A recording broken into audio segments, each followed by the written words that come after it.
Let me tell you a story. Now, this was back whenever I was in high school. I was a senior at the time, and I had started to develop a crush on this girl that was in my class. She was popular, she was a cheerleader, she was really attractive, and to be honest with you, it was more of an obsession than just like a small crush. So this girl ended up being in one of my classes senior year. I think it was plant science, and she sat in the front of the class, and of course I sat in the back of the class. So I would just admire her from afar. I would just stare at her. So weeks would go by where I would fantasize about this girl. I would think about our first conversation and us falling in love and us getting married. But at the same time, I would never say anything. Like, I never talked to this girl. I never even made eye contact with her. Whenever she would look, even in my general vicinity, I wouldn't even look at her. I would just look down and I would pretend like I was writing notes or I was paying attention in class. And at the time, I was a football player.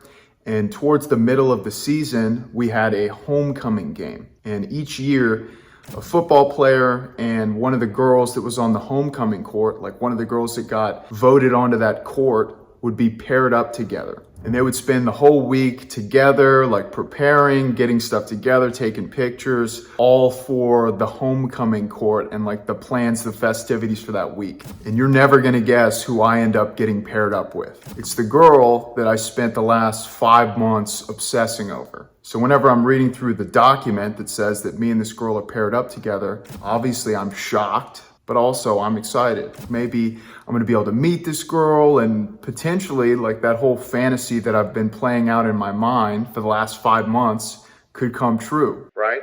So midway through the week, there comes a time when we have to get together and take pictures for this homecoming court. So we go to some random person's house, and I do my best to try and look as good as I can, which is hard whenever you're 300 pounds and socially awkward, but I do my best and I show up at this house. And so we're at this house, everyone's talking, we're outside in some yard. There's like some stuff set up to be able to take pictures together. So it's me, the girl, and then there's another football player who we're all paired up together to take these pictures. And at this point, I remember thinking, oh man, I don't want to say the wrong thing. I don't want to embarrass myself. Like, what am I going to talk about with this girl? And I'm stuck in this cycle of like overthinking and being super nervous when it comes to like having a conversation with her. And so we're together. This girl is talking to this other football player. So they're talking about the class. They're talking about how weird our teacher is. She was pretty weird, honestly. And so I'd known this other football player pretty well. I think we even sat by each other in this class. And he starts to talk to the girl about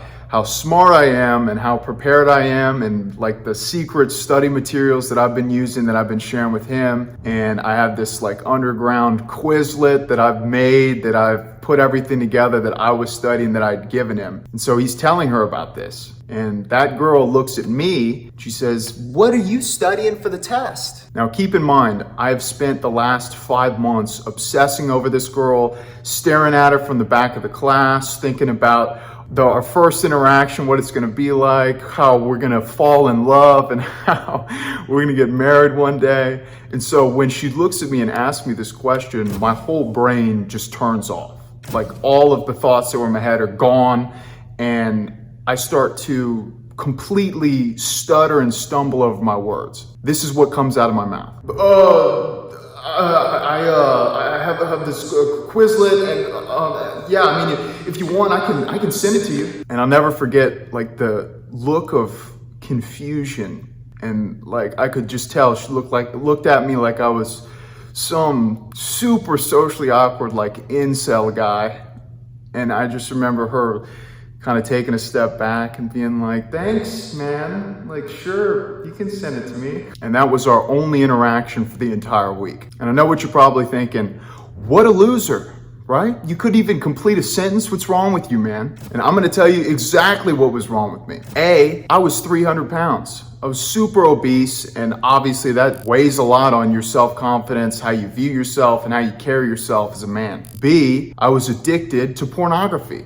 I was probably watching it 4 or 5 times a day at that point. And C, I was an incel, right? I didn't have much social interaction outside of school and football. I never got invited to parties. I never hung out with girls. I never talked to girls outside of school. So I was super socially awkward. And I know that there's people watching this video who have been in or are in the exact same position as I was 5 years ago. I'm gonna tell you some harsh truths that I wish somebody would pull me aside and told me 5 years ago. And that is, nobody is gonna come and save you. If you're tired of being socially awkward and terrible with women and inside your own head, overthinking everything, like, you need to get control over your life, man. Your daily habits are destroying your brain and they're making you a shell of what you could be as a man. God created you for so much more, and you're wasting your life on all of this instant gratification BS that the world tries to tell you is gonna make you feel great. It's destroying you. God created you to be so much more, and you're wasting it on social media and video games and porn, and it's destroying you. You have to cut all of these destructive habits out of your life, and you need to replace them with much more productive ways for you to pour your energy into. I think that the best advice and the most practical step that you can take at this point is to take out a sheet of paper, and I want you to think about the version of yourself, like the ideal version of yourself that you want to become, right? That version of you who's in great shape, who's disciplined, who has people in his life that respect him and value your opinion, the guy who has a girlfriend who's charismatic. I want you to think about the version of yourself that you want to become. And I want you to spend some time journaling out who you want to be. Like, who do you actually want to become? Picture what your life would look like at that point. Would you feel better about yourself? Would you love the version of yourself that you see in the mirror?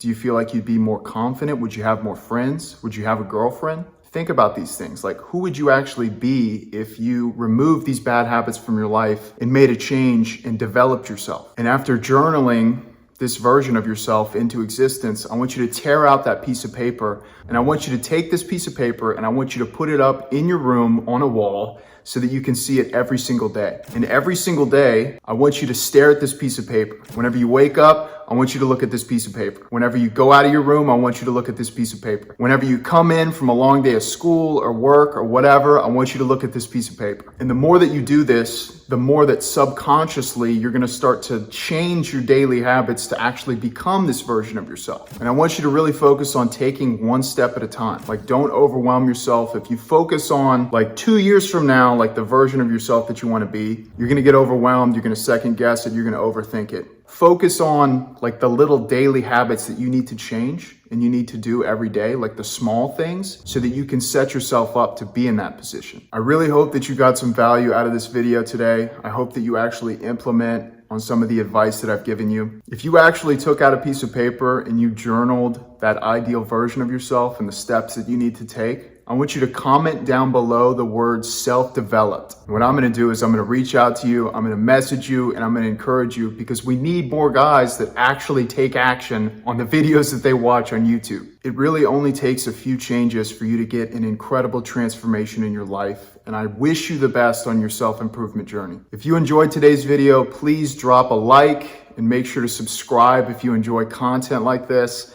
I'm going to be posting at least once a week going forward. I hope that you gained something out of this video. I hope you have a great, blessed week, and I'll see you in the next one. Peace.